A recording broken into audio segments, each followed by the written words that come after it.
Himpapawid mula sa Maynila. Ito ang Far East Broadcasting Company Philippines. FEBC Himpilang 702 DZAM. Agapay ng Sambayanan. Teka muna. Bago pumasok sa opisina, pakinggan muna ang Pro Tips.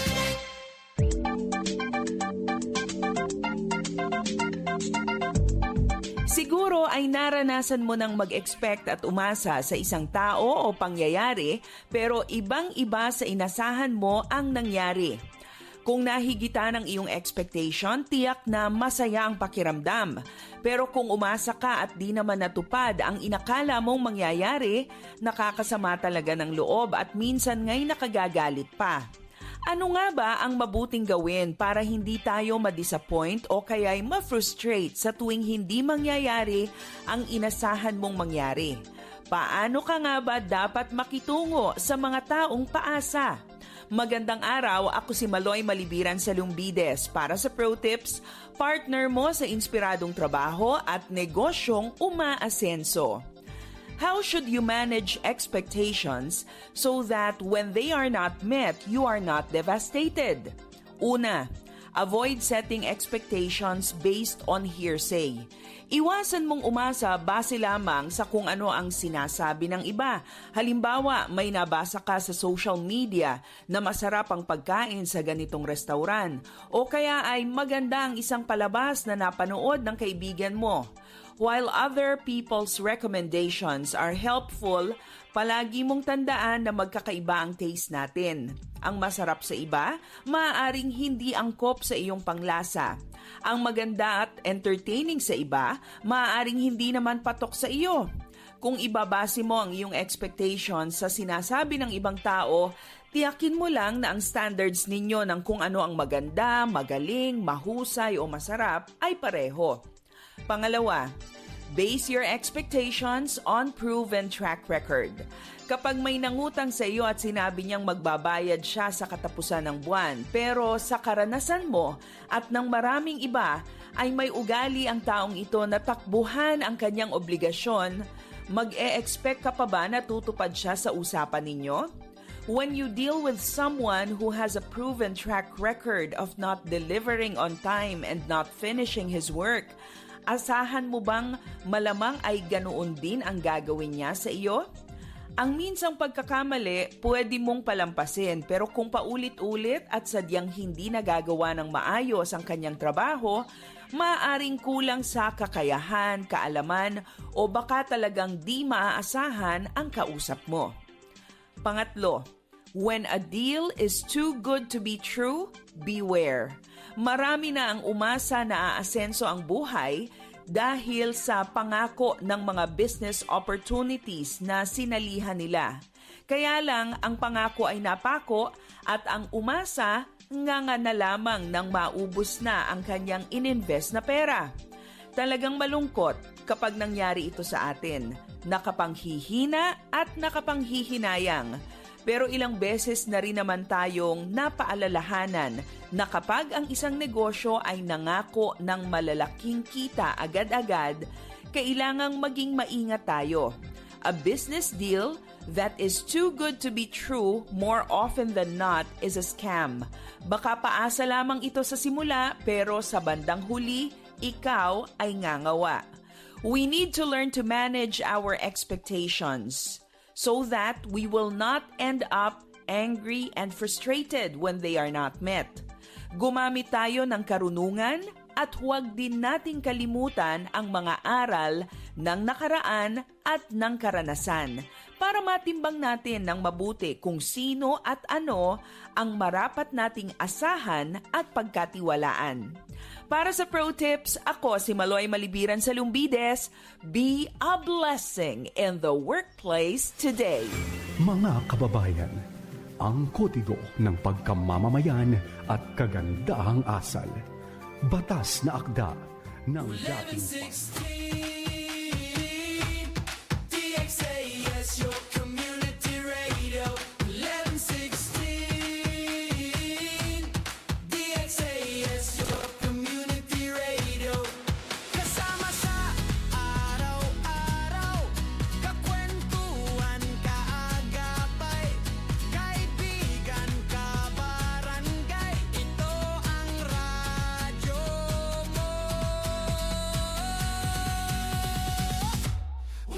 DXAS,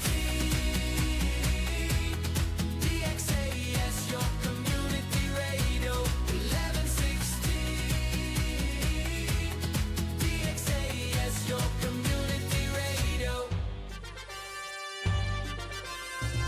Kayo ay nakikinig sa 1116 DXAS, your community radio, kasapi sa kapisanan ng mga broadcaster ng Pilipinas.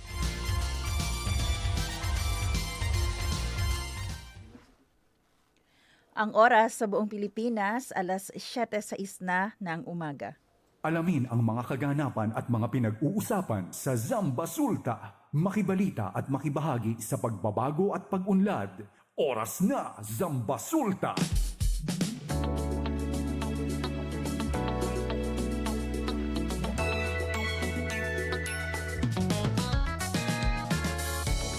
Isang mapagpalang araw sa lahat ng nakikinig sa 1116 DXAS, your community radio. Buenos dias a todo, buenos dias, Ciudad de Zamboanga. Licomo, hasta Limpapa, good morning. Maayong buntag po sa tuang mga listeners dinha sa Zamboanga, Sibugay, Zamboanga del Sur at Zamboanga del Norte. Kayo po ay nakikinig ngayon sa programang Oras na Zamba Sulta at ang araw natin ngayon ay Webes, Thursday, December 18, 2025. Kami po ang inyong mga lingkod, Sara May Tulabing. At ang inyong kabarangay, Robin Soling. Assalamualaikum warahmatullahi ta'ala wabarakatuh, no? Sa ating mga kabarangay dyan sa Sulu, Basilan, Tawi-Tawi, no? Thank God, Throwback Thursday.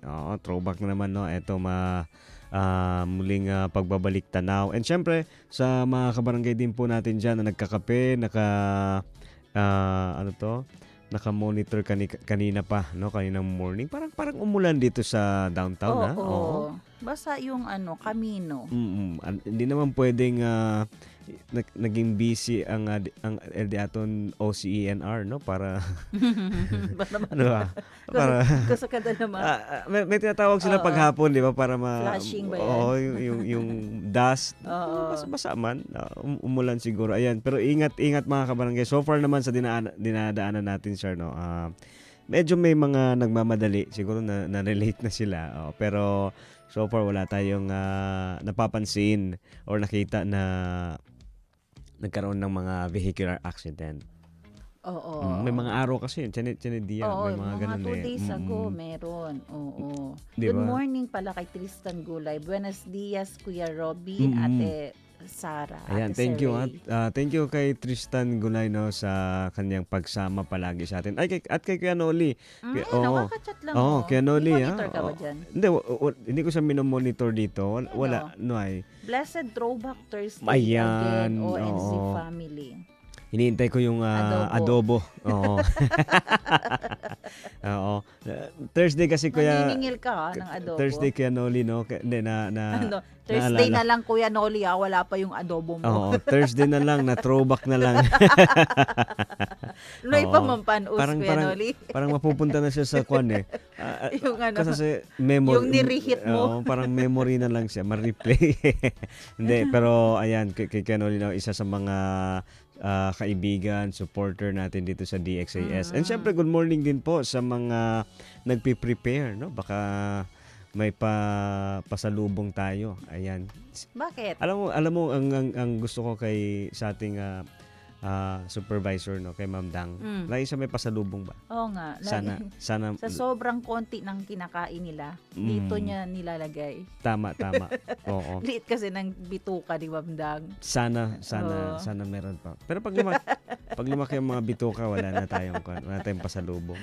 Ayan, sige. Pero good morning. Yes. Ikaw, kamusta ka naman? Dito nagkakamustahan, no? Kinakamusta natin lahat, tayo hindi. Yun, nagsasawa na Okay. kasi tayo sa Bakit? isa't isa. Ganun ba yun?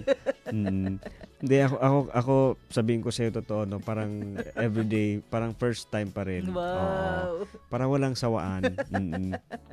Ayan, good morning po sa inyong lahat. Hindi, At kamusta ka? Ayun, di ba okay naman. Kamustahin mo naman ako. sasagutin ko pala Oo, yan. Sige, oo. Okay naman ako. Masaya ako kasi hindi na traffic kanina. Wow. Oo, di ba kasi nga kuwan ngayon ng mga Ato, bata, no? ano na lang. Year-end party. Yes, tsaka tomorrow na yung last report nila sa school. Mm, Baka yung iba nga mm. hindi na magre-report. Baka Oo, ngayon parang- pa lang wala nang umaten, hindi na. May mga bata kasi na ayaw umaten ng ng Christmas party. Kagaya nung ko, yung si JR. Oo, oo. Bakit daw? Nagagalit ako, JR, wala ka mo Christmas party? Di ko ate. Mhm. Para bang ako na naghahanap kasi hinihintay ko hihingi ng Ah, Christmas gift, mm-mm. exchange gift, or contribution sa school. Ayaw umattend. Itong batang Yan na ba yan yung dati, no? Bumalik. Oo, wala pa, wala. Naalala ko lang. Throwback kasi ngayon. Okay. Ano ba So, yan? na-miss mo si JR. Oo. Next JR. week, i-request ko siya sa bahay. Oo, bumalik ka na. Oo, namimiss ka na ni... Hindi na siya galit. Oo. Bumalik ka na, hindi na siya galit. Tsanakal ko, di ba? Tsanakal parang linyahan Oo. dati, no? JR, Bumalik ka na. Bolbea to, umuwi ka na. Umuwi ka na, baby. Yan po. Siyempre muli, good morning at thank you din po pala sa Office of the City Veterinarian dahil kahapon ay nag-conduct sila ng free anti-rabies Oo. sa Barangay Putik. Ayan. Siya talaga may mga pets, no? May mga fur Dapat secure tayo. family. Oo. Alam mo naman yung aso ko, Bin. Yun maganda Tatlo na ang nabiktima. bago nila kagatin yung ibang tao, yung El Dueño una. Hindi sila kunel dueño tamorde. Kun Ken? Oh, kunel kwan. Kung Ken veterinarian? Sino? Doon sa mga bago sa alam mo naman territorial yung mga aso natin. Okay. Oo. So sila nagkakagatan. Sino ba Ken? Hindi Paano? pa si Chana de Buhente. Mabuti na lang tayo to sinaunang tao tayo. Bakit? Sa inyong bahay, di ba sinaunang tao pa kami? Subukan mo. Hindi na nga. I cannot die with stranger. Subukan mo. Baka madala rin kita sa ZRMC. Parang yun yata yung goal nyo eh. Nilagyan nyo ng inyong mga aso para hindi na kayo magbisita doon. Pwede Oo. din. Para makaiwas sa kwan. Gastos. Sa mga session. Kaya lang mas gumastos kami. Oo. Ano ba naman? Di ba to? yan? Pero okay lang. Marami ka namang pera eh. Hindi Hindi. Hindi. Oo. Sige na, Oo. 7:14 ng umaga. Samahan niyo po kami para sa isa't kalahating oras ng balitaan, impormasyon at inspirasyon. Kaya sali kayo mga kabarangay sa ating usapan. Kung kayo may mga tanong, kung kayo may mga suggestion, komento, mensahe, mag-text sa 0916-296-6625. Again, 0916-296-6625 o kaya mag-comment sa 1116 DXAS Your Community Radio Facebook page. Happy birthday to you, and may all your dreams come true. Happy birthday. December 18, happy birthday po kay Christian de la Peña. Ayan, kapatid ni Pastor Ralph de la Peña. Happy birthday, Chan. Nasa abroad itong batang to eh. Happy birthday rin kay Sir Romel. Ikaw? Alam ko yung Sir Romel, ito yung contact person natin sa NGCP. Kaya pag may mga problema sa NGCP, nag-update siya sa atin. So hello po, Sir Romel, happy birthday po sa inyo. God bless you. Happy birthday rin kay Marilyn Giroy.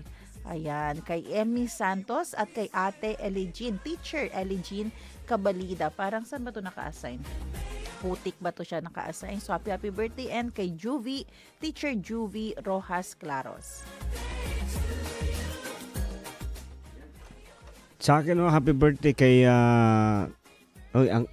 Uncle Dong, Uncle Nardo Ngo, happy birthday, no? Ito, at kay Harry Kayaon, happy birthday. At dating, ewan ko kung dati o kasamahan pa rin natin yun sa media, no? Sa FEBC Palawan, no? Yan si Harry, pati si Uncle Nardo. Happy birthday. Salita at tanong ngayon.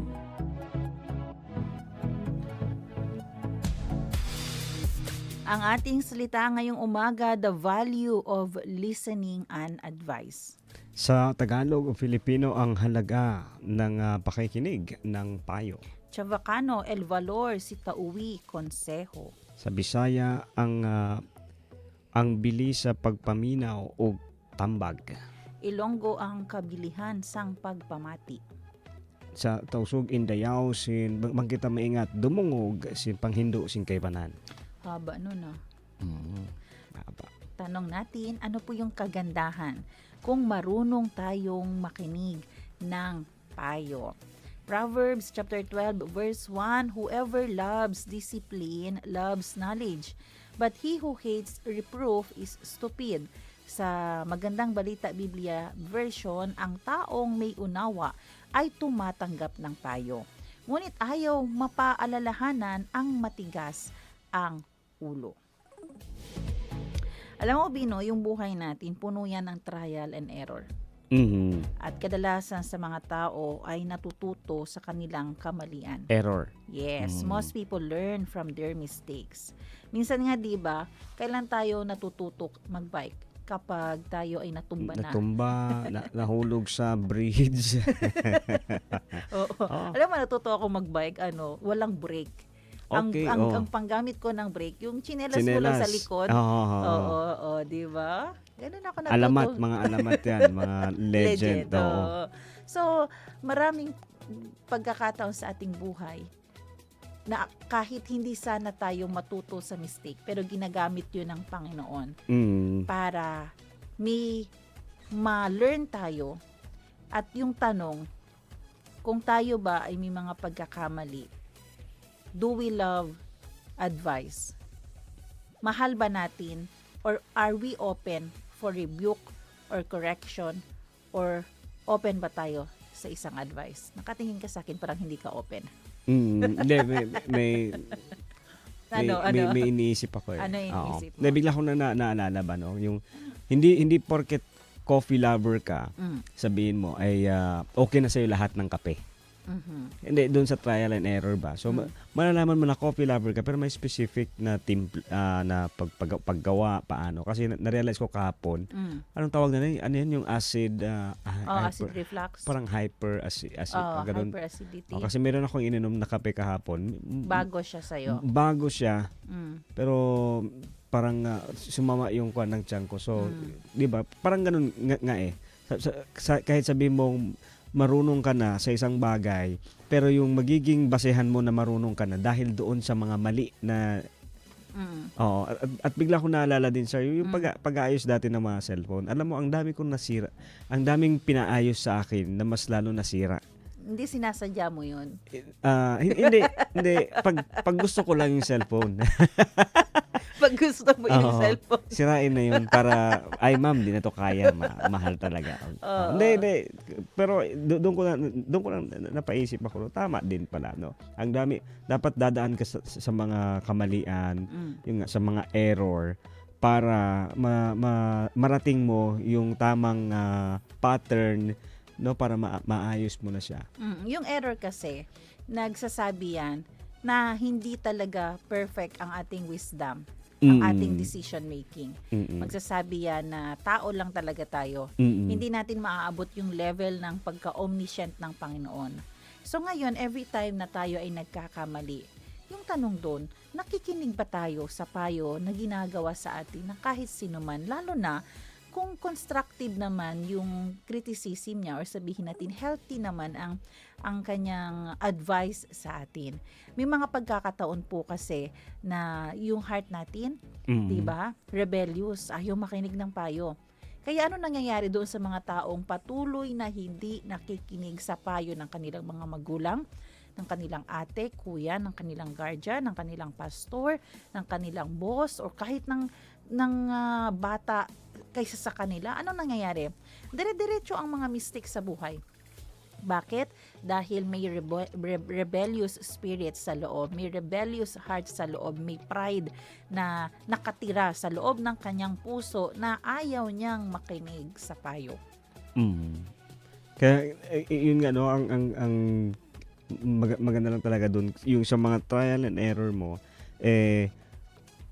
dapat isa sa mga matututunan mo dun is, 'di ba, humingi ng tulong. Yun yung maging teachable. Maging teachable. At saka di ba, kung iisipin mo madali lang, no, mag-ayos ng mga gamit, mag-ayos ng mga, yung nga, sabi ko nga kanina, no, yung sa pag-aayos ng mga cellphone. Pero ang dami ko nasira.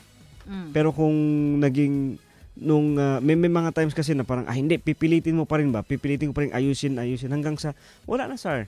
Nagsimula lang sa sira lang ang signal, ngayon hanggang LCD, hanggang battery. No, pero by that time napupunta ka na doon sa magaling, no, at sasabihin mo, ay eto ang sira niya, kuya, eto ang sira niya, bro. Tapos sasabihin siya, eto ayusin mo, di ba? Na nasi-simplify at na nagiging hindi na lalala, no, hindi na lalaki pa yung stress mo kasi nga ikaw mismo humanap ka ng paraan para mapigilan ba, no? And sometimes yun yung naging reflection natin sa buhay natin, Basar, no, na tanggap ka ng responsibilidad, especially hindi mo nga alam paano siya gagawin, and yet alam mong may mas nakakaalam, pero hindi, di ba? Parang ako honestly, no, sa posisyon ko dati, parang ayoko sabihin sa kanya kasi baka siyempre mas magaling sa akin, tapos sasabihin ko baka ibigay sa kanya yung opportunity. Alam mo, sometimes ganun tayo. Pride pa rin 'yon. Pride pa rin pala yun. Okay, mabuti na lang. Hindi ba dati kasi parang hindi ko sasabihin sa kanya itong idea na to. Yes. At saka actually parang recently lang naisip ko, may nagkaroon ng idea. Parang, may idea ako pero siya alam niya paano gawin ito. Pero pag sinabi ko to sa kanya, baka maagaw niya yung idea. Ano yung mga ganun? Ako naman yung experience ko, yung kung marunong tayong makinig at maging open doon sa naging opinion niya, makikita mo na lang, nagkaroon ng pag-equip sa akin. Nagkaroon ng knowledge, nadagdagan ako ng knowledge, at alam mo yun, mas na-mold ang aking pagkatao, ang personality. Actually, pag minamahal natin, tinatanggap natin yung rebuke, yung correction, nagiging maayos ang buhay natin. Yun talaga. Parang yung respect din, although hindi natin hinahanap yan, pero alam mo yung respect ng tao, nandyan kasi nakikita niya, lalo kang ginaganda ng Panginoon sa behavior, personality, di ba? At saka akala natin sometimes, nababawasan or hindi nakikita yung karunungan na meron tayo kapag may natatanggap tayong advice. Pero in which hindi mo naisip na yung karunungan na meron ka, tapos may binigay pa sa yung advice, nadadagdagan yun. 'Di ba? Nadadagdagan pa yun kasi kumbaga parang kahit yung pagtanggap mo ng advice, 'di ba? Karunungan na yun eh. So, 'di ba? May marirealize mo, ay wala ako noon. Hindi ko naisip yun, 'di ba? So yung idea na meron ka, tapos yung idea na natanggap mo, i-combine mo. 'Di ba? Magiging ka na siya. Magiging matalino ka. Combination. Yes. 'Di ba? Combine. Oo. Ayun. Kaya po ang ating challenge sa ating mga tagapakinig. When someone gives you feedback o kaya po ay correction today, makinig po tayo ng mabuti. Listen carefully. 'Di ba? Without becoming defensive. Minsan kasi defensive tayo agad. 'Di ba? Lahat tayo guilty diyan. Ay yung bang agad-agad pinagtatanggol natin yung ating nagawa, yung ating naging opinion. Makinig muna. 'Di ba? Kaya nga dalawa yung tenga natin para tayo ay mas makinig kaysa maging defensive kung ano-anong mga sasabihin. At tingnan yung opportunity.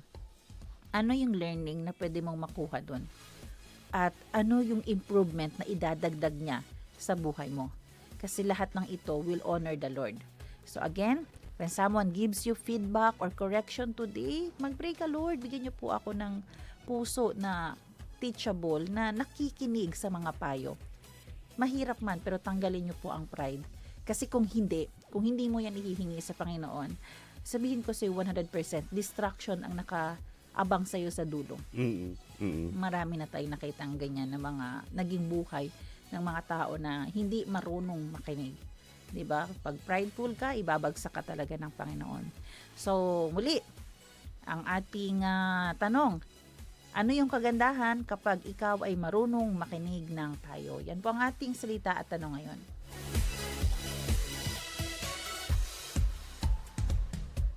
Mga gawang kabutihan para sa bayan. Marapat ipamalita yan. Mabati ang mabuti. Sa bawat pagbibigay, may pag-asang naipapasa. Kumalat po sa social media ang isang simpleng video ng mga estudyante mula sa Nueva Ecija na tila karaniwang namamasko. Pero sa halip na manghingi ng aginaldo, sila ang nag-abot ng munting regalo at awitin sa mga residente ng kanilang komunidad at tinawag nila itong reverse caroling. Sa pamamagitan nito, nais ipaalala ng mga kabataan na ang diwa ng Pasko ay hindi nasusukat sa kung ano ang natatanggap, kundi sa kung ano ang naibibigay kahit pa ito'y oras, talento, kabutihan o pag-asa. Sa panahon ng puno ng hamon, nagsilbing liwanag ang kanilang munting hakbang. Kaya naman mga kaagapay, tunay na inspirasyon ang kwentong ito ng mga kabataan. Gaya ng parati nating naririnig, it is better to give than to receive. Alalahanin po natin na kahit sa simpleng paraan, maaari tayong maging dahilan ng ngiti at pag-asa sa buhay ng iba.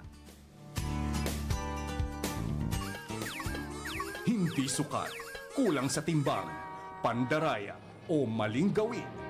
Maitama ang mali. At para naman sa maitama ang mali, isang Metropolitan Manila Development Authority o MMDA personnel ang pinuna matapos umanong gumawa ng U-turn sa isang pedestrian lane sa Ortigas Center, Pasig City. Ibinahagi ng isang mambabasa sa Automotive Online publication ang insidente na agad nag-viral sa social media. Ayon sa nagpadala ng larawan, ginamit ng tauhan ng MMDA ang pedestrian lane sa kahabaan ng San Miguel Avenue na dapat ay ligtas na tawiran ng mga naglalakad. Kinumpirma ng Head of Special Operation Group Strike Force o SOGSF ng MMDA na hinahanap na ang enforcer at ipatutupad ang nararapat na parusa. Kaagapay, ayon sa Republic Act 4136 o Land Transportation and Traffic Code, obligado ang mga motorista na magbigay daan sa pedestrian sa crosswalk at hindi ito dapat gamitin para sa U-turn o paradahan. Ang kwentong ito ay paalala para sa lahat na maging responsable sa kalsada at maging huwaran sa disiplina at kaligtasan. Yan, pero parang dito sa atin pwede ka nang Oo, dito sa atin. No? stricto doon sa sa Luzon. Hindi. Hindi ka pwedeng mag-U-turn kasi kung saan-saan. Meron talagang areas saan ka pwedeng mag-U-turn. Oo, Dito sa atin, maskin only to kere man U-turn. Man U-turn to, si kere to. Oo, pero yun nga no, siguro yung mga tao doon ba sir no, yung mga Driver, motorista. Oo, pati yung mga mismong civilian din. Siguro dahil alam nila na papansinin at maririnig yung kanilang complaint, yung kanilang at saka may due process ba no, may alam nila. Dito sa atin kasi parang kanino ba tayo magre-report? Kasi 'di ba, yung saan tayo mismo LTO kasi may batas pa lang LTO. Meron pa na tong RE 4136 o Land 4136. Transportation and Traffic Code. 'Di ba? Tsaka lagi natin naririnig. Kaya lagi natin nababanggit lang palagi ba, sir? No? Kasi ako experience ko yun. Davao, 'di ba? Sa Davao. No. 'Di ba doon makita mo doon na basta pag-apak pa lang sa unang white line ganyan sa pedestrian lane, alam na ng mga driver na eto tatawid. Ang alam ko ang pinaka-busy kuan parang Sasa. 'Di ba? Hindi barangay yan. Oo. Parang diyan kasi sa Sasa, parang papunta malapit na sa isang mall. So busy yan ng daan na yan, sir. Sa Davao yan? Oo. Sa Davao. Hindi ba? Hindi Davao. Davao. Oo. Yun, hindi, makita mo ba? Pero nagtataka lang tayo no, bakit doon. Kaya pag tayo napupunta sa Manila, ewan ko ikaw, pag ako napupunta sa Manila, para akong natatrauma pa rin ako sa Bakit? sa Zamboanga. Kasi pag pagtatawid ka, baka babanggain ka na. Pero pedestrian lane yun eh. Oo. Diba? Sumusunod sa batas at malaki yung responsibility ng mga taga-MMDA, yung mga nasa traffic enforcer, LTO, na sila ang unang sumunod sa ganitong Oo, klaseng especially yun code. nga, no, yung MMDA. Pero yung na-realize ko ngayon, ibig sabihin, pag meron palang motorista na nag-U-turn o kaya po ay gumamit ng parking niya sa pedestrian lane, pwede palang sampahan ng kaso. Kasi may Republic Act eh. Lalo na kung may kung may nasagi ka, may nadisgrasya ka na pedestrian. Oo, meron palang sa'yo. Ground Oo. para kasuhan ka. So marami ka nang makakasuhan ngayon sa oo, no? Kumanda kayo kay Sarah. Yan po SM mga Alina Putik. Yan po ang ating maitama ang mali, mabati ang mabuti. Zambasulta Balita. Oras natin mga kaibigan, alas 7:32 ng umaga. At para sa ating mga balita, inihayag ni Police Lieutenant Colonel Paul Andrew Cortez, Deputy City Director for Operations ng Zamboanga City Police Office na personal grudge o matinding alitan ang pangunahing dahilan sa mga insidente ng pamamaril sa lungsod. Bukod sa alitang personal, tinukoy rin bilang mga motibo ang kaugnayan sa illegal na droga, love triangle at away sa lupa. Dahil dito, muling nilinaw ni Cortez na walang katotohanan ang mga ulat na may gun for hire or organized group na kumikilos sa lungsod ng Zamboanga. Paliwanag niya, bawat kaso ay may iba't ibang suspect at walang nakikitang trend o pattern na iisang grupo lamang ang nasa likod ng mga krimen. Samantala, binigyan diin ng opisyal na kung ikukumpara sa nakaraang taon, mas mababa ang bilang ng mga naitalang kaso ng pamamaril ngayong taon sa lungsod. At base po sa kanilang naging report, January 1 to December 15 last year, 2024, nasa 80 shooting incidents meron dito sa syudad ng Zamboanga. Ikukumpara siya ngayong taon, January 1 to December 15, 2025 ay nasa 55 lamang ito. Ibig sabihin may katumbas na aabot sa decrease of 25 incidents o 31% na pagbaba ng shooting incident dito sa Zamboanga City. Out of 55, ang nasolba po dito ay nasa 24 na. Ang cleared ay nasa 25 at under investigation o UI ay nasa 6. Zambasulta Balita.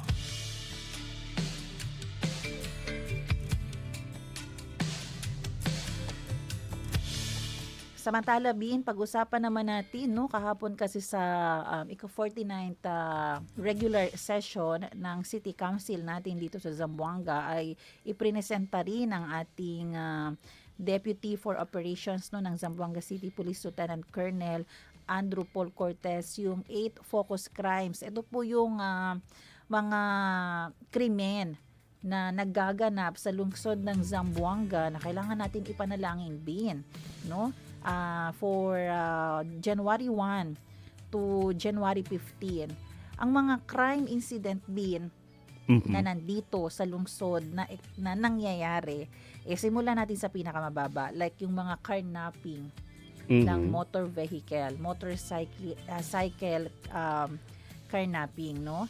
At yung next dito ay yung theft, robbery, merong rape din na nangyayari dito sa lungsod ng Zamboanga. Itong mga physical injury, homicide at murder. So, hindi lang natin napapansin, Bino, pero nakakalungkot kasi although kung ikukumpara siya last year, mas mababa. Ito kasing red, no? Ito yung ngayon. Oo, mas mababa siya kung i-compare ng last year. Itong Year. blue. Oo. Like for example po, pagdating sa murder, last year nasa 72 as of December yan. Ngayon nasa 44. Yung atin naman dito, regardless na bumaba siya, pero dahil existing pa rin siya, kailangan talagang may gawin pa. Pero alam mo, Bino, mahirap, di ba mahirap, ito kasi yung gusto nating ipaintindi sa bawat isa. Mahirap ma-monitor ng mga kapulisan kung may kagalit ka unless magre-report ka, magpapablatter ka.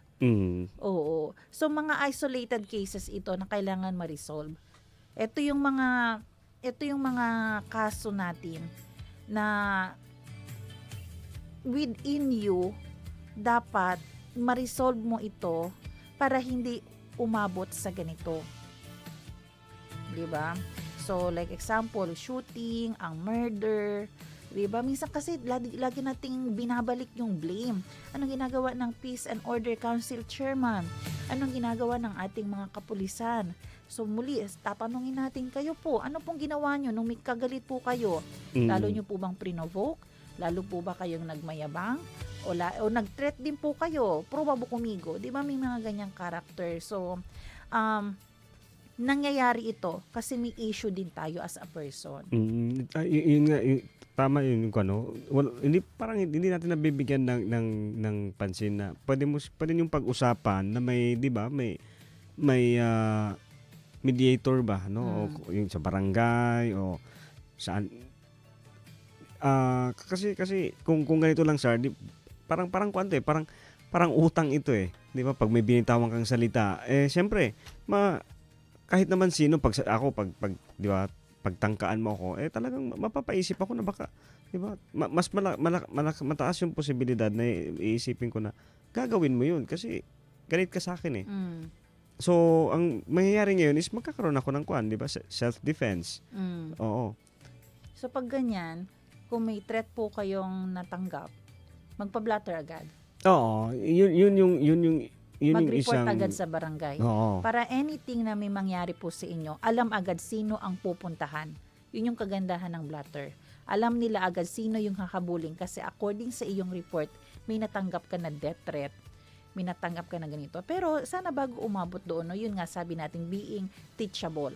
Marunong makinig ng payo. Halimbawa, kung siya nagkamali or ikaw ang nagkamali, paano tayo nagre-respond kapag may nagagalit sa atin, may nagko-correct sa atin? 'Di ba? So minsan kasi bakit umahantong sa ganito? Dahil sa pride. Oo, pero kung naging teachable tayo, nakinig lang tayo or kaya mas naging understanding lang tayo sa sitwasyon, 'di ba? Sabi nga ng verse walang pumapalag doon sa mga gumagamit ng kind words. 'Di ba? Kapag may kinokorek ka sa isang tao, dahil siya mismo makikinig. So, iba kasi nagagawa kapag yung mga salita natin much kinder compared doon sa naninigaw ka. So, yun po. Ganun pa man, syempre panawagan pa rin natin sa ating mga kapulisan, dagdagan ang kanilang police visibility. Actually, may mga issues and concerns din sila, Bine. Yung gusto nilang ihingi sa ating city government na magkaroon sila ng permanent headquarters para sa 2nd Zamboanga City Mobile Force Company, Seaborn, at sa lahat ng stations occupying government facility. Isa din sa kanilang mga issues and concern, yung magkaroon ng additional procurement ng handheld radios. Imagine mo, may kulang pala sila sa ganito. And wala rin silang radio repeater sa Licomo hanggang Limpapa. At syempre ito, yung matagal na ang issue, yung kulang ng CCTV sa ibang lugar dito sa may Central Business District. At kasama na yung ibang mga barangay. At ang kanilang hinihingi rin magkaroon ng barangay with CCTV command center na naka-duty ng 24/7. May naka-duty ng 24/7. Dito nga sa may Barangay Buala, ng alam ko, gusto nilang isulong yung pagkakaroon ng CCTV ng mga negosyante na merong 50,000 ata na na income ata yun. Oo, pataas. Monthly na magkaroon ng CCTV sa kanilang mga establishment. Yes, oo. Kasi, syempre, sila ang nasa National Highway. So, sa kanila dadaan lahat ng mga motorista na kukuha nila, di ba? Na-feature. And I think maganda to. Meron ba ngayon na ayaw ng CCTV? Lalo na pag may negosyo ka, di ba? Lahat na. Kaya, may mga mura naman na CCTV. Oo. Ako tayo nga sa bahay, may CCTV tayo. Diba? Sa'yo nagbabantay si Digong, no? Si Digong. Pag kinakausap ko sila sa CCTV, alam ni Dig ng ano ko ng isang aso ko saan titingin. Kasi importante ng CCTV ngayon. Oo, so let Pagod us, na, at saka pagod na yung mga human CCTV natin. Oo. Bumili ka na lang ng memory card. Nag-retire na sila. Oo.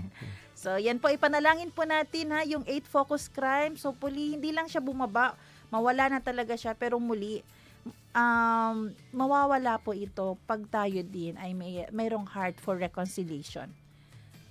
Kahit ikaw pa ang talagang totoong biktima, kung magpapakita tayo ng reflection di ba ng Panginoon, alam mo yun, madadala mo siya dyan kay Lord instead na mas magalit siya.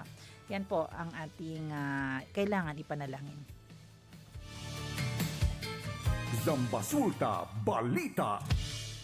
At para sa ibang balita, namigay muna ng mga face mask sa mga opisyal ng Barangay Bongyao sa kanilang mga residente sa sitio Kalingak. Ito ay matapos halos isang linggo na may lumalabas na usok sa kanilang lupa na may masangsang na amoy at nagiging dahilan para sila ay magkasakit. Base sa inisyal na report ng DENR, nakitaan ito ng sulfur. Nagdudulot ito ng sakit ng ulo at pagsusuka. Dahil dito ay pinagbawalan na rin muna kumuha ng tubig sa ilog ang mga residente sa pangamba na ito ay kontaminado na rin. Mahigit 30 pamilya ang apektado sa nangyari. Pinapayuhan ang lahat na laging magsuot ng face mask upang maiwasan ang paglala ng kondisyong pangkalusugan habang patuloy na sinusuri ang sitwasyon.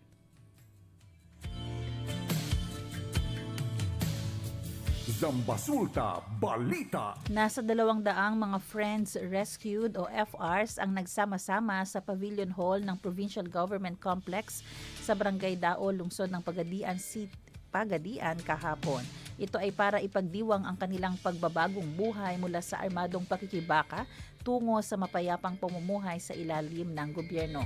Ang mga FRs ay dating mga rebelde na ngayon ay sumuko na sa ating gobyerno.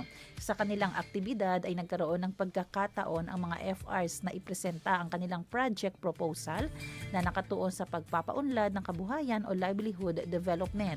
Nakatakda itong pondohan ng gobyerno. Binigyan rin sila ng safe conduct passes at bukod dyan ay nakakuha rin sila ng food packs. Nabigyan rin sila ng pagkakataon na maibahagi ang kanilang testimonya na naglalarawan ng pag-asa ng kanilang buhay. Zambasulta Balita. Oras natin 7:43 ng umaga. Announcement muna tayo, Bino, dito sa may Barangay Lumbangan. Magkakaroon po ng medical mission sa December 20, araw po yan ng Sabado, sa Lumbangan Barangay Hall mula 8:30 a.m. hanggang 11:30 in the morning.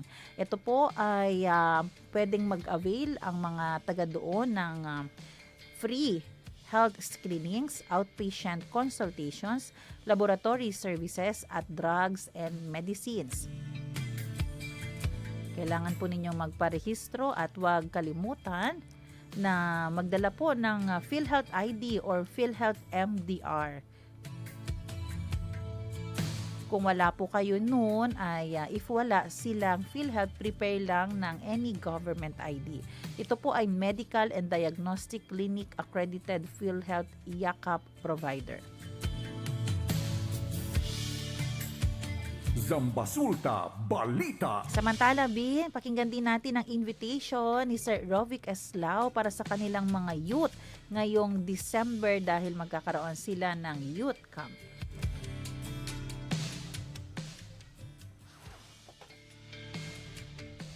Calling all Alliance Youth Philippines members of the Zamboanga Basilan District. Here I am, I'm Rovic Janislao, your district youth president, and I'm calling all of our young people from Basilan, Zamboanga City, Sibuco, and Siocon to join us on our 5th Amistad District Youth Convention from December 26 to 29, 2025 at Talisayan National High School. Calling all young people to join us as we gather once more for another festive and a fellowship of the different churches here in the Zamboanga Basilan District. The theme is Armado, which is what we wanted to do to equip our young people for spiritual warfare.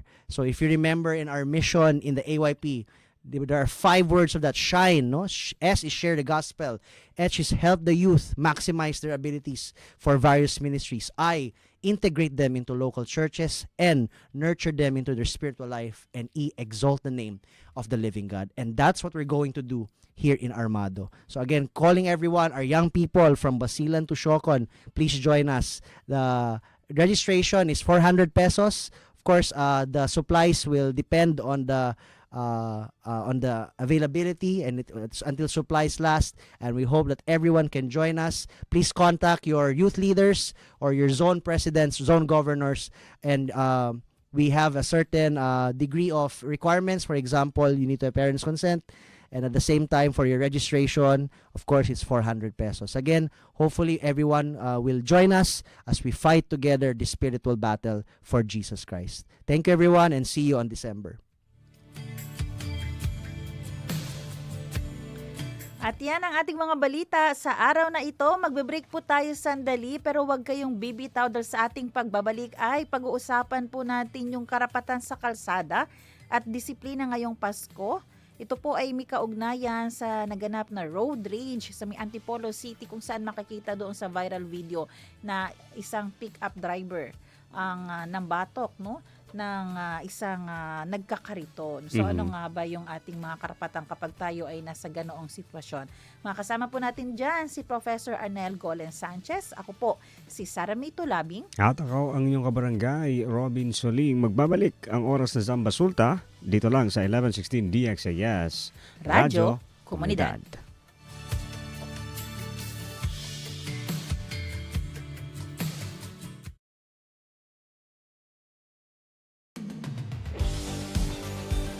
Pakinggan ang mga kwento ng nagbagong buhay sa pamamagitan ng mensahe ng pag-asang mula kay Hesukristo. On air, online, at on the ground. Ito ang The FEBC Report. Kasama si Luis Miguel Castillo, President ng FEBC Philippines. From fear to faith, parang ganito ang tema ng buhay ni April Ortiz nang makilala niya si Lord. Nakaranas siya ng emotional crisis mula sa isang hindi inaasahang aksidente. After the car accident, it was a traumatic event for me. I didn't sleep too well. I want to get off the cab. And then that taxi driver was listening to your station, sir. And I praise God because that word of that radio station, your radio station said, fear comes from the enemy. That fear is not from God. Up 987 DYFR-FM ang station na napakinggan ni April sa Cebu City. Na-encourage siya ng message na i-focus ang paningin kay Jesus at magtiwala sa Diyos na nagbigay sa kanya ng second chance in life. I think the hardest part for me, sir, was knowing that I'm alone. Because my husband is not there, I'm going to be the ones going to drive the car. And knowing that you are alone and that no one is there to help you navigate through life and your emotion, that's for me is quite hard. And that's how the Word of God helped me and build my faith. May pinagdadaanan si April sa kanyang marriage during this time. Naging malaking comfort sa kanya ang encouragement mula sa church at fellow believers. I praise God because little by little He was sending me warning, and He was actually building and He's aligning people, and one of the community is also your radio station and also the church, and it actually helped me to be deeply rooted in the Word of God and really to help me in terms of my emotion of really not feeling alone. I think it was DJ Zara mentioned that the Christian life is not meant to be lived alone. It has to be lived in a community. And then accountability is very important, in which something that I forgot, and I think that is one important factor as a Christian that we should always remember. Well, thank you for sharing that. You've mentioned foundational things, being biblically rooted, being in a community, being amongst peers or friends or others who are going through the same thing. But I think the anchoring is really important. The anchoring is anchored on God. And I think the tremendous sacrifices that we go through allows God to mold us in these trying times. And when people hear the message, they should really be part of a community. And the best community is to be part of the body of Christ. So I think your example is an encouragement. Your station actually helped me to find joy, happiness, and to find God again. I'm doing quite well with the help of God. That's one thing that I can say. I'm not where I used to be, praise God. Gaya ni April, maraming tao ang nakaka-experience ng kalungkutan at isolation, kahit pa sa urban areas.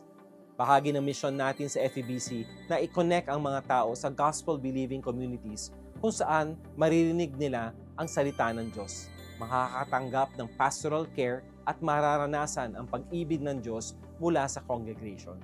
Sabi pa ni April, marami sa nasasakyan niyang taxi sa Metro Cebu ang naka-tune in sa Up 987. Grateful siya dahil nare-reach out ng good news ang mga taong maaaring walang chance na makarinig nito. Payo ng Ephesians 4:15-16, sa halip, sa pamamagitan ng pagsasalita ng katotohanan sa diwa ng pag-ibig, tayo'y dapat maging lubos na katulad ni Kristo na siyang ulo nating lahat. Sa pamamagitan niya, ang buong katawan ay pinag-uugnay-ugnay ng mga kasukasuan na mula rin sa Kanya. At kung maayos na gumaganap ng tungkulin ng bawat bahagi, lumalaki ang katawan at pinapatatag nito ang sarili sa pamamagitan ng pag-ibig. We'd love to hear how God has used our broadcast to encourage you and nurture your connection to a church family. I-message kami sa info@febc.ph. To support FEBC's gospel broadcast and bring hope to more people, please visit febc.ph/give. Hanggang sa susunod, ako si Luis Miguel Castillo para sa The FEBC Report. Take care and abide in Christ. Napakinggan mo ang The FEBC Report. Para maging updated sa ating stories online, mag-subscribe na sa ating YouTube channel at i-follow ang ating Facebook at febc.ph. Maging kabahagi sa misyon ng Far East Broadcasting Company Philippines na ipahayag ang mensahe ng pag-asa ni Hesukristo sa mundo. Bisitahin ang aming website sa febc.ph/give. Salamat sa inyong suporta sa ministeryo ng Panginoon.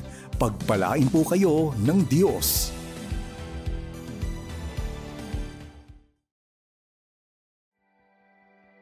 Isang mapagpalang araw po sa inyong lahat. Ako po si Pastor Rico Jellit. Kaibigan, naranasan mo na bang matupad ang matagal mo nang pinapangarap? Napakasaya, di ba? Isang kasiyahan na wala kang mapaglagyan o hindi pwedeng manahimik na lamang. Yan ang nangyari sa kwento ni Simeon, isang matuwid at matapat na lingkod ng Diyos. The Bible says, Simeon has been waiting for the coming of the Messiah and for the consolation of Israel. Isang araw, dumating at natupad ang kanyang matagal ng pinapangarap. Nakita niya mismo at nahawakan ang Messiah. At that moment, he didn't just see the child, he saw the salvation of man through Jesus Christ. Now folks, God's promises may take time, but they are certain. Like Simeon, we are called to live in expectation and faith, even when waiting seems so long and uncertain, but trust that God's timing is always the best. But one of the most significant truths in this text that I want to emphasize is in verse 31 and 32. He said, which you have prepared in the sight of all nations, a light for revelation to the Gentiles and the glory of your people Israel. These verses reveal the universality of salvation. Simeon was saying that the gift of salvation was not only for Israel, but for every nation, for every tribe, and every tongue. Salvation was never meant to be hidden, but to be displayed and declared for all to see and for all to hear. Folks, we need to understand that the gospel is for everyone. Our task is to reflect that inclusive love by the way we talk and the way we live. Our very lives should be declarations of the gospel. As the Bible says, we are the living epistles of Christ. God's heart has always been for people. His love knows no boundaries, and His grace reaches even the fastest and busiest heart. Now, as recipients of this amazing salvation, we are not meant to keep it to ourselves. The same love that saved us should be sent to our families, to our friends, to the communities, and even to those who seem so far away from God's reach. Now, if salvation is truly for all, then silence should never be an option for all Christians. You see, the world is getting chaotic. Wickedness is very loud. Sin is very noisy and always trending. Yet, sadly, most of the people of God are silent and apathetic. As people of God, there is a need for us to make a stand now, to make the love of God and the gospel trending in social media or in everything that we do wherever we are. After all, we are called to be ambassadors of Jesus Christ. Now I urge you folks, let us get up from being passive and complacent, and let us go with compassion, speak with conviction, and act with urgency, because the message that we carry has the power to change eternity. Mapagpalang araw po sa inyong lahat. Hatid ng Pasko ang pag-ibig at pag-asang laan ni Kristo para sa mundo. Si Kristo ang Panginoon, boses ng pag-asa, ilaw sa bawat puso. Ito ang mga himpilan ng Far East Broadcasting Company. Oras na, Zambasulta!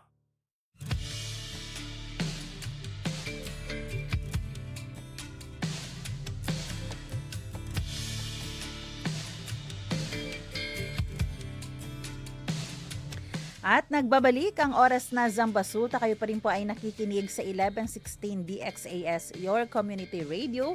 Muli ako po ang inyong lingkod, Sara May Tulabing.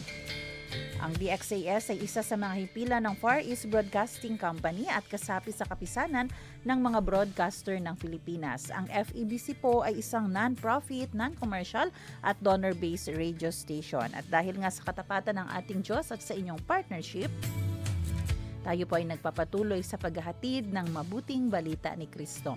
Inaanyayahan namin kayong maging bahagi ng ating radio ministry. Pwede nyo pong iscan ang ating QR code o kaya ay mag-deposit sa ating bank accounts para sa inyong donasyon. At para ma-acknowledge namin ang inyong donation, ay magpadala po kayo ng mensahe sa amin. Muli, maraming salamat sa inyong partnership at God bless. Oras natin mga kaibigan, 2 minuto na lamang bago mag alas 8 ng umaga. Good morning kay Ma'am Mife na nakatutok sa ating programa ngayon. Sabi niya pa, buenas. Ayan, buenos dias, Ma'am Mife.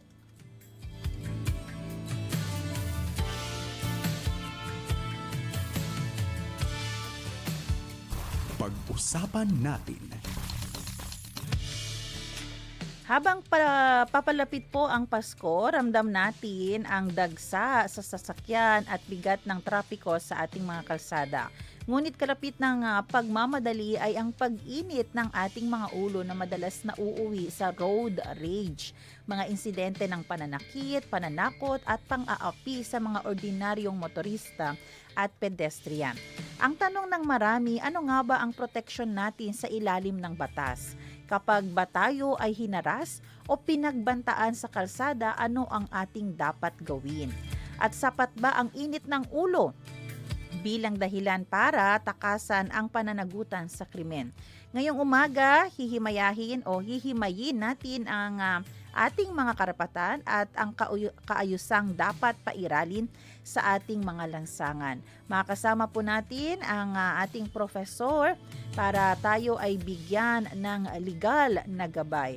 Ang ating paksa po ngayon ay may kaugnayan sa nangyaring viral video sa isang social media account kung saan isang pick-up driver ang nanakit ng isang nagkakariton habang kasama nito ang kanyang anak sa may Antipolo City. Topic natin, karapatan sa kalsada at disiplina ngayong Pasko, batas laban sa road rage at pang-aabuso. I-welcome po natin via Zoom Professor Arnel Golen Sanchez. Prof, good morning. Good morning, Ma'am Sara. Good morning, Samba Sulta. At sa Luzon, Visayas, Mindanao na to, marami na po nakikinig sa atin, Ma'am. Magandang umaga. Ma'am, batiin ko lang yung team F4 Martial Art. Nanalo po ang mga estudyante ko ng 6 gold, 9 silver, and 4 bronze. Ito po ay combination ng team Cavite at saka team Laguna. Doon sa Laguna na binabati ko rin yung aking assistant coach doon. Credit ang mga panalo na ito doon sa team Laguna, si Romel Tapalla, Ma'am. Dati ko rin estudyante ito sa Lasal way back 29 years ago. At ang kanyang anak, mga CLA parents at mga student na mga nanalo, halos lahat ng mga team white belt na mga nanalo. Mga team dito rin sa Cavite, Ma'am, mga nanalo kahit mga beginner pa lang. At kaya Sir Robles, ang may-ari ng eskwelahan sa CLA sa Laguna. Sa mga sumuporta, Ma'am, Kunsal ng Bayan, Rudy Lara, si Sir Delphin Giduco, si Sir Hiniblaso, at yung iba pang di mabanggit, paring Alfred, binabati kita. Ikaw yung una nag-inform sa akin ng na ito ng balita na ito. At sa mga kamag-anakan natin, kaibigan natin dyan sa Pasong Bayog, Kantibuan family. Yes, Ma'am. Good morning po sa atin lahat. Magandang paksa po itong pag-uusapan natin. At magpapasko, Ma'am.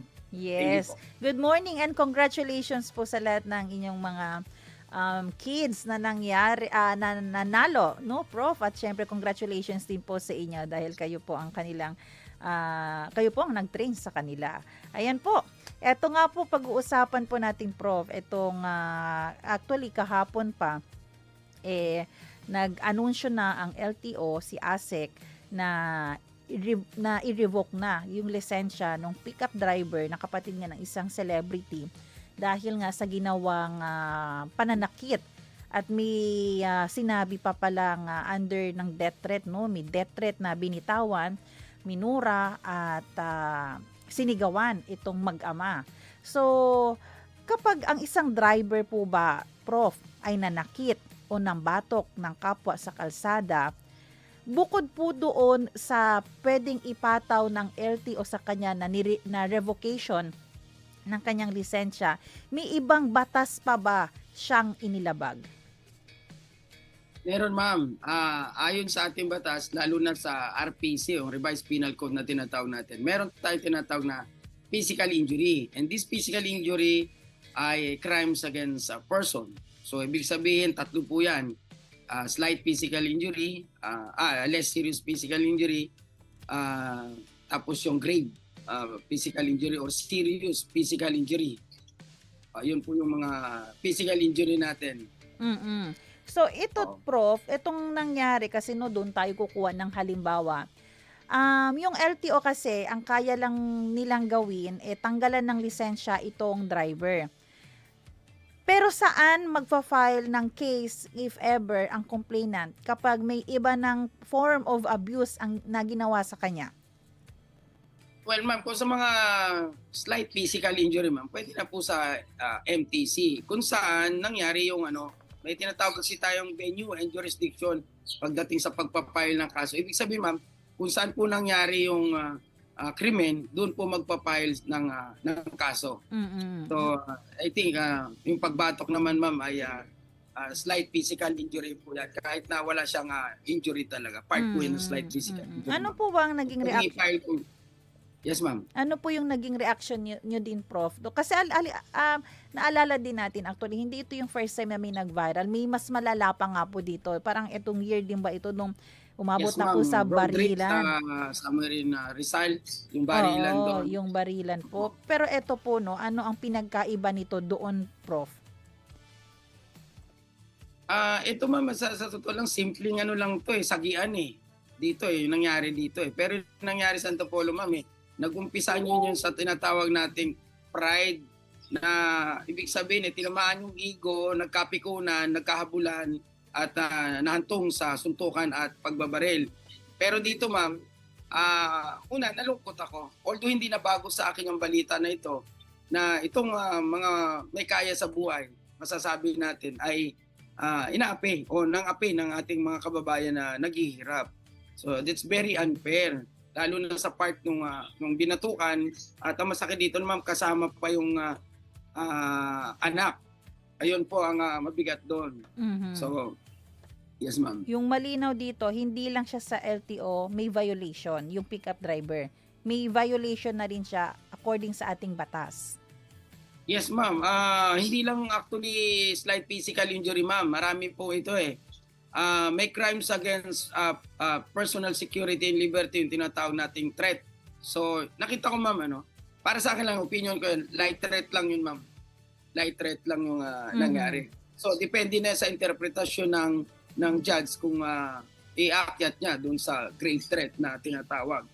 Tapos, meron din na child abuse. Kasi ang child abuse, hindi lang physically, body, hindi, it involves mental, emotional, and psychological abuse. Dahil sinong bata matutrauma kapag ang mahal niya sa buhay, magulang niya lalo, ay sinasaktan ng ibang tao. Kaya yung iyak ng bata ay totoo yun. Hindi yun biro na yung bata nakita niya na sinasaktan yung kanyang ama. So mas nagpabigat sa kanyang nagawa itong may naka-witness na bata sa kanyang Yes, ma'am. sa kanyang paninigaw. Oo po. Kasi ma'am, yung pag-file ng kaso sa administrative case dun sa LTO ay hindi nasaklaw ng LTO, ma'am, yung pagsasampa na criminal case. Kasi sabi ko nga, lalo na yung threat, pananakot, yan yung tinatawag na private crime, which is personal in nature. So ibig sabihin, kung sino lang yung biktima nun, siya lang pwede magsampa.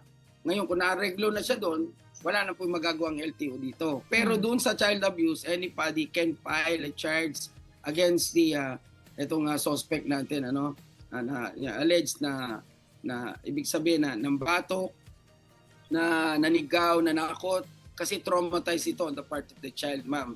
So pwedeng mag-file na kahit sino. At malaking tulong yung pagkukuha ng video. Oo. At inaalaw po ito ng ating batas na kahit anong krimen, pwede pong videohan. Pwede pong videohan. This is also for the protection of the victim, lalo na pag nagsampa ng demanda. As we go on with our discussion, makikita natin dito, ma'am, kung gaano kahalaga yung CCTV at saka yung mga video. Lalo na kapag ang nagharap, isang ordinaryong tao at isang ma-impluwensya. At itong tao na ito, ma-impluwensya, maraming connection, kaya hindi natatakot na gawin na yon. Kaya para siyang hari sa daan. Opo. Pero pwede po bang maging dahilan niya? Pasensya na po kayo talagang that time inakala ko, kasi yung according po sa nangyaring hearing, akala talaga ng pickup driver na bangga niya yung kariton. Nung pagbaba niya, hindi naman pala talaga nagkaroon ng pagbangga, walang sagi na nangyari. So pwede niya bang dahilan, pasensya na po kayo naging mainit lang ulo kasi akala ko na naggasgasan na yung sasakyan ko. Pwede po bang ganon? Well, hindi pwede katwiran yun, ma'am. Actually, in fact, pag ikaw driver, you must be alert at alam mo yung nangyayari. Hindi po pwedeng akala ko lang. Sa totoo, ma'am, maraming na-aksidente, nadidiskrasya dahil sa maling akala. Yun na nga, ma'am, di ba? Bumaba siya. Dapat ang ginawa po nung tao na yun na bumaba sa sasakyan ay binerify niya kung anong totoong nangyari. Kasi sa laki ng sasakyan niya, halos hindi niya mararamdaman yung pagkakasagi ng kariton. No, ma'am, no? Pero kung titingnan natin, ano ba yung halaga ng sasakyan dun sa buhay ng tao kung talaga madidisgrasya at ma-aksidente natin? So, walang kabayaran ng any property dito sa mundo natin, yung buhay ng isang tao, ma'am. Actually po, parang marami po siyang pwedeng maging kaso kasi ang sinasabi rin ng complainant nung nagkakariton, amoy alak yung pickup driver. So, ibang kaso rin po yun. Ma'am, dapat during that time ay Cortez yung tao. Pero kung salita lang, ma'am, Hindi po pwede. Kahit ang traffic enforcer natin, hindi po pwede magsabi na lasing ka. Kasi hindi po mga doktor ito. Dapat yung tao na nag-drive na under the influence of liquor, dalhin sa pinakamalapit na ospital para alamin kung siya talaga ay under the influence of liquor. Kasi kung hinahinala lang, amoy-amoy lang, ma'am, ipa po yung nakainom sa lasing. Magkaiba po yun. So kailangan patunayan pa muna because of medical result na under ng influence of alcohol itong driver. Okay. So mahina po yun. No? Hindi ko sinasabi na hindi totoo. Oo.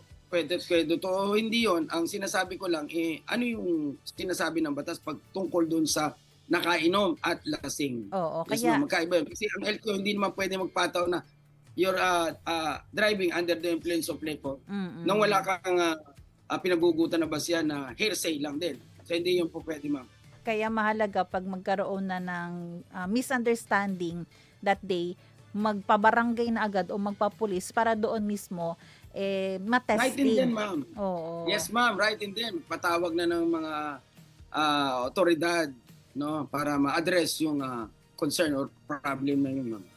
Opo. Ito po natanong rin po ng isang media. Yung pag-revoke po ba ng license niya ay kumbaga deserve po ba nito? Dahil, di ba sinasabi natin may first offense, second offense. Do you think po tama po na may probable cause ang ating LTO na para talagang tanggalan siya ng lisensya? Kasi matindi ang epekto po. May probable cause, ma'am. Actually, kitang-kita po yung pambabato, yung pananakot niya at pagsigaw niya. Ang ibig sabihin pambubuli niya doon sa mag-ama. I think enough na ito para matanggalan siya ng lisensya. Driver's license. Opo. Pero on the other hand, sabi nga natin, no person shall be deprived of life, liberty, and property without due process of law. Pwede naman siyang umapila. Doon sa part ng mama, I'm talking about the driver's license. Pwede namang umapila. Kung tingin niya na this sanction ay too much para sa kanya, ay pwede siya mag-apila. No? Kasi ang mabigat dito, mami, automatic ito pagka na-convict siya sa criminal case. Kasi yun ang naging dahilan ng pagtanggal ng revocation, pagtanggal ng kanyang driver's license. Ibig sabihin, it follows na tama yung desisyon ng LTO dahil na-convict siya sa criminal case. Yes, ma'am. Ang pwede rin mangyari po kasi magkaroon ng amicable settlement yung complainant tsaka yung pickup driver. Kaya lang po ang sinasabi rin ng LTO, iba talaga yung kami rin magpapataw ng parusa sa kanya kasi sinasabi ng LTO, ang lisensya is not your right, it's your privilege. So ngayon nagkaroon ka ng violation dito, kaya kahit walang complaint, walang ifa-file na case itong complainant, ang LTO alone pwedeng gumawa ng sariling desisyon na tanggalan ng lisensya ang isang driver. Tama, wala pong nilalabag na batas yung prof? Yung ganong rule? Well, actually ma'am, sa mga nakaraang panahon, nakaraang I think weeks or months, sinabi na ito ni Undersecretary ng LTO na kapag ginawa nyo ito, nagbuhat kayo ng kamay, matatanggalan kayo ng lisensya. Ma'am, this is the interpretation of the LTO on the part of the LTO. So ako ma'am, nire-respeto ko yun dahil minsan nag-training, nagturo din ako sa ating mga personnel sa LTO pagdating sa law on self-defense, Lalo na dyan sa main office, binabati ko kayo dyan sa Quezon City, ma'am, yun po yung nila yung kanilang decision. Pero on the part of doon sa tinanggalan ng driver's license, again, pwede po siyang umapila. Doon lang sa driver's license kasi iba pa rin yung vehicle, ma'am. Na-involved dito yung vehicle na parang nabalitaan ko na in-alarm nila yung vehicle. So, how about po yung vehicle? Tama po ba na naka-alarm yun? Kasi ibig sabihin, pag naka-alarm, hindi pwedeng gamitin, hindi pwedeng ibenta, parang hindi rin pwedeng i-rehistro muli. Ngayon, registered pa daw siya. Pero hindi na pwedeng i-renew ulit. Tama po ba yun na nadamay ang sasakyan Ako ma'am, in my opinion, that's too much na po. This is also, opinion ko lang po ito, no, ating mga kababayan, this is depriving of property na. In fact, although involved doon sa yung ano ma'am, yung sasakyan, this is too much naman na i-deprive yung sasakyan. Kasi tandaan natin, maraming sasakyan, eto ma'am, hindi to biro ginagamit sa krimen. Na-impound, pero yung mismo may-ari ng vehicle, pwede siya mag-file ng motion to release vehicle sa court.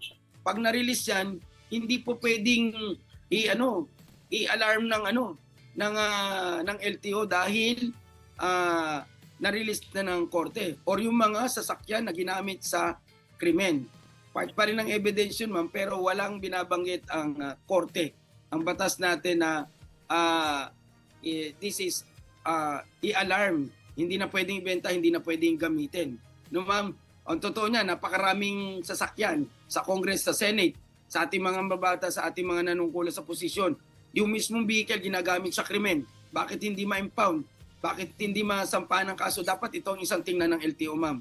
So para sa akin, opinion ko lang, this is too much na para doon sa i-alarm yung sasakyan. This is deprivation of property na. On the part of doon sa...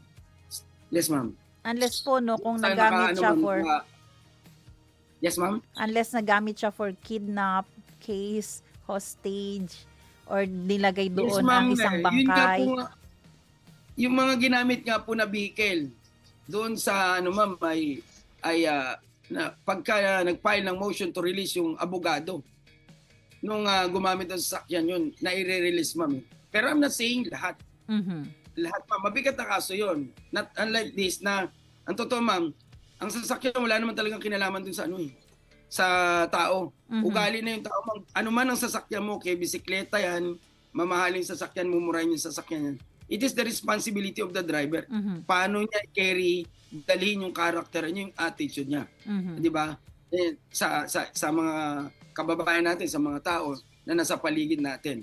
At ito yung kawalan ng disiplina ng ating kababayan pagdating sa pagdadrive at pagdadala ng sasakyan. Lalo na kapag ang sasakyan natin mamahalin, na ayaw natin madapuan man lang ng langaw. At galit na galit kapag nasasagi na mahirap. Kaya sinasadya, ma'am, o hindi.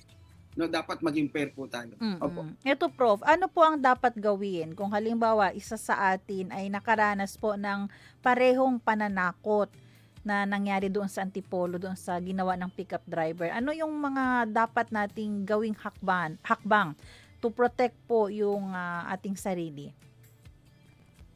Well, una po yung gagawin niyan, ma'am, kung malapit doon. Kasi madalas nangyayari din sa akin yan, ma'am, sa kalsada, sa daan, ay tumawag ng barangay kung kinakailangan, tapos maghingi ng tulong sa mga nakakakita, lalo na yung may nakakakuha ng mga video. Tapos, i-report sa police, ma'am. Huwag matakot na magsampa ng demanda. Kasi umaabuso itong mga tao na ito, na pagdating sa let's say, sa police station na lang, ma'am, isang ordinaryong tao, isang ma-influensyang tao, kawawa naman ito ordinaryong tao pagdating sa police station. No, hindi ko rin nilalahat. No, panawagan ko rin ito mamaya sa ating mga law enforcement na dapat maging fair na patas tayo. Ibigay kung ano yung nararapat na sa pinsalang natamo ng isang tao. At pinaka-the best, ma'am, talaga alamin ng batas. Malaman natin batas. Sinasabi ko nga po sa ating programa na if you have some concern, pwede naman po kayo magtanong sa akin. Mag-a-assist po ako sa inyo, magbibigay po ako ng advice sa inyo. Libre naman po ito. As a founder of F4 Social Justice Educator of the Philippines, nabigyan kayo ng lakas ng loob para magsampa ng demanda. Kung tayo ay mali, magpakumbaba, umareglo. Yun, ma'am. Pag ikaw ang nabiktima, huwag matakot. Kumuha muna tayo ng mga taong may alam sa batas, magpatulong po tayo. Nang sa gano'n, pagdating doon sa proper na venue, kung saan pagtatalunan yung kaso, medyo may laban-laban tayo. Yun. Yun mga dapat na gawin ng ating mga kababayan. At ngayon, ma'am, talagang kinakampihan na ng mga kababayan natin, lalo na yung mga nabibiktima. Yung mga nakakuha ng mga video footage natin. Yes, ma'am. Kaya mahalaga no pag tayong mga nasa gilid, kung nakakakita tayo ng ganito, agad na kumuha na ng video. Dahil malaking tulong yan para doon sa biktima. Yes, ma'am. May dagdag lang ako, no? Mabuti nabanggit nyo rin yan, ma'am. Mayroon din pong krimen ang isang taong hindi tumutulong sa biktima. Ang tawag po natin dito crimes against personal security and liberty din dito, ma'am, abandoning of person who is in danger. Kapag ang tao ay in need ng help, kailangan ng tulong, at hindi natin tinulungan, pwede tayong kasuhan. Kaya nga dapat magkaroon ng isa pang batas na hindi po pwede nakikita natin yung isang bata, binubuli, sinusuntok, pinagtutulungan, at kaya naman nating awatin. Hindi natin inaawat. Dapat isa rin to sa mga kinakasuhan. Yung iba, ma'am, mas nakapokus pa sa video. Di ba? Mas nakapokus pa sa pagbibideo para mag-viral. Dapat, ma'am, isa ito sa kasuhan dahil hindi tinutulungan yung mga taong nabibiktima. I'm not saying na paano kung in danger din yung sarili mo. Nag-hold upan. Siyempre, wala kang kakayan. Sarili mo nga in danger, tutulong ka pa. What I'm saying is, meron kang kakayanan na tumulong sa taong nangangailangan na he is in danger. No? Halimbawa, ma'am, nasaksak, humingi ng tulong, papadala sa ospital. Ayan, na-injury siya, nabunggo siya, ayun, binubuli siya. Tulungan po natin yan. Huwag lang natin panoorin. Yun, ma'am. Kasi, paano kung bumaliktad ang sitwasyon, ma'am Sarah? Di ba? Ikaw naman ang binugbog, ikaw naman ang injury, ikaw naman binanggat, pinabayaan ka lang. Yun. Kami dito, ma'am, sa social justice, nagtuturo din po kami ng first aid. First aid. Opo. Hindi lang ba sa mga batas, sa martial art, nagtuturo din po kami ng first aid, headed by my deputy ng F4 Social Justice Educator of the Philippines, si Pastor, Doktor po ito, si Fernando Camacho, ma'am. Yan, isa po yun sa mga lifesaver po ng F4 pagdating po sa first aid, ma'am. Kasi magandang skill po ang marunong tayong mag-first aid, lalo na may mga kailangan ng biglaang CPR, kailangan ng yung yung band-aid, yung mga ganun pa pag wounded or injured yung isang tao. So mahalaga po yun. So Prof, ano po yung panawagan nyo? Lalo na ngayong Pasko, busy po ang kalsada, ang ating mga driver din, umiinit ang ulo dahil traffic. At may mga nasasagasaan tayong mga ordinaryong tao. Ano po yung panawagan nyo sa kanila, Prof? Dalawa lang aking panawagan, ma'am. Unahin ko na itong may-ari ng sasakyan. Kahit anong sasakyan yan, bisikleta man yan, e-bike man yan, motor, four wheels man yan, truck man yan. Isa lang, be responsible. Kailangan magkaroon tayo ng sense of responsibility, ma'am, at saka yung word na disiplina. Na hindi lang po tayo naghahanap buhay na dumadaan sa kalye. Ginawa po yung kalsada na yan, mga daanan na yan, for public use. Ibig sabihin for public use, hindi lang yung may sasakyan ang dumadaan dyan. Maging ang mga animal or yung taong naglalakad ay dumadaan dito. So be responsible and be disciplined. Doon po sa part ng mga driver natin. Wag daanin lagi sa init ng ulo dahil anumang desisyon ng galing sa init ng ulo ito ay maglilid sa kapahamakan. Ito ay hantong sa kapahamakan. Marami na pong beses ang nangyari na uminit lang ang ulo ko, nagdilim lang ang paningin ko. Pagkatapos nito, dahil sa maling desisyon mo, nasisira ang buhay natin, masisira ang buhay ng pamilya natin, masisira ang buhay ng ibang tao nang dahil sa atin. At susunod ko rin naman na panawagan dito sa ating mga kababayan na wala naman sasakyan, tayo minsan hindi natin alam na nakakaabala tayo, ma'am, sa daan. So itong minsan may nagmamadali, mainit ang ulo, talagang magsasalpukan. So ibig sabihin, tayong mga ordinary citizen mamayan, pag tayo dumadaan sa kalsada, kung may patok naman yan, doon tayo dumaan. Huwag tayong pasiga-siga sa daan at maging maingat tayo. Lalo na kapag maraming sasakyan. Ibig sabihin, tulungan din po natin yung mga dumadaan na may sasakyan na maging maluwag ang kanilang pagdaan sa sasakyan. Kaya para at least, wag lang natin tingnan yung may sasakyan ma'am, kasi hindi lahat nakikita niya eh. Totoo naman po yun. No? Yung ding mga ordinary people, no, na mga tao, ay hindi naman niya din alam lahat na nakikita. So ibig sabihin, mag-iingat tayo, maging responsible tayo. Dumaan tayo sa dapat daanan. Hindi ko kino-compare yung bansang Pilipinas pagdating sa sistema natin dito sa ma'am, sa transportation, Sa ibang bansa po, pag may school bus huminto, bababa o sasakay ang mga estudyante, lahat na nakapaligid na sakyan doon, hinto. Yes. 'Di ba, for safety purposes. Oo. Dito sa Pilipinas, ma'am, maraming abusado simply because dahil itong mga may mga tao may impluwensya, may connection. Iisipin nila na official sila or pag nagkaroon ng kaso, madali na mabsuelto yan. Marami naman akong kilala. Okay, ma'am? Ako, bilang founder po ng F4, Social Justice Educator of the Philippines, isa dito sa panawagan ko, ma'am, marami po akong member, ma'am. No? Maraming humingi sa akin ng tulong. Pag alam ko mali, simple lang advice ko. Magpakumbaba, umareglo. Huwag na lumaban at matatalo, lalaki ang gastos. Ngayon, doon naman po, sa nabiktima, huwag din mainit ang ulo. Huwag yung tira ng tira.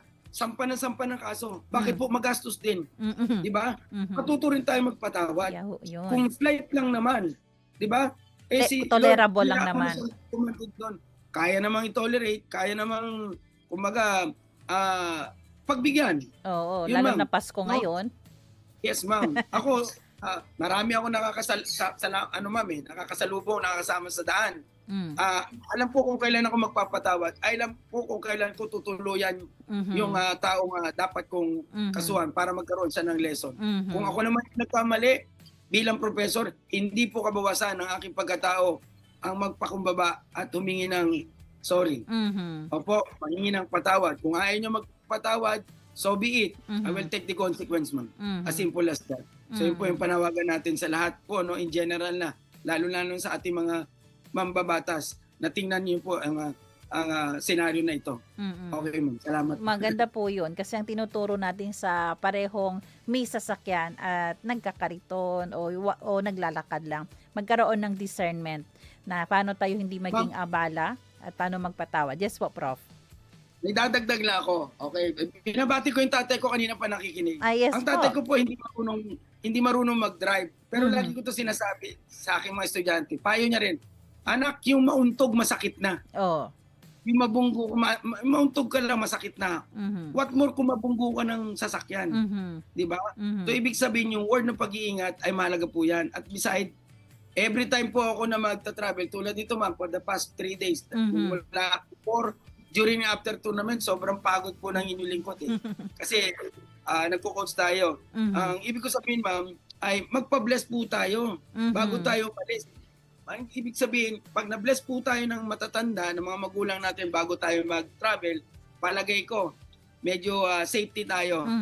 Di ba ma'am? Kasi ako ma'am, sa totoo lang, ang dami na nakabangga ko ma'am. Ang nangyari, yung aking isang motor, ay 3 beses binangga ma'am ito ng 4 wheels. Lahat ng bumangga ng 4 wheels ma'am, parang sabi natin po sila yung na-damage yung ano nila sa sasakyan. Yung motor ko, naka-steady pa rin.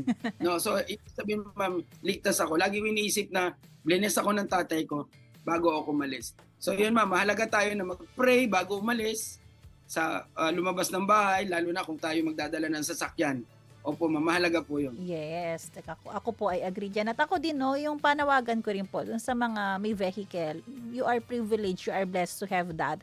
And I hope na every time tayo ay may nakakasalamuha na walang sasakyan, maging humble po tayo na, di ba ikaw meron, siya wala, lalo na pag makikita mo, ikaw 33 years old, siya 50 na, pero ni bike wala siya. So, hopefully magkaroon tayo ng mercy, ng grace, magkaroon tayo ng humility, na malayo ang buhay mo sa kanya. So sana mas maging mabait ka, mas maging kind ka sa mga ganitong klaseng tao. Ayan Prof, oras natin. Ako, napaganda pong ating usapan. 8:29 ng umaga. Maraming salamat Professor Arnel Golen Sanchez at syempre makakasama po namin kayo ulit next year. Huwag kayong aalis Prof. 2026 ay muli po ipagpapatuloy natin. Advance Merry Christmas ma'am and Happy New Year po sa inyo dyan po. sa lahat ng mga bubuo ng DXAS 1116, ma'am. Opo. Yes. And regards po kay Tatay Sanchez na nakikinig ngayon sa atin. Hello po, sir. Opo, ma'am. Maraming salamat din sa ating mga tagapakinig sa radyo at Facebook. Maraming salamat sa ating technician, Kuya Romel Paulino. Susunod na po ang programang Serbisyong OFW Family Matters at Radyo Sincoman. Magkarinigan po tayo muli dito bukas alas 7 ng umaga. Ako po si Saramito Labing, sa ngalan po ng ating guest, Professor Arnel Golen Sanchez. Kami po ay nagpapaalam at nagpapaalalang posible ang pagbangon at pagbabago. Tayo ay maging bahagi ng solusyon ngayon. Sama-sama tayong umaksyon dahil oras na Zambasuta.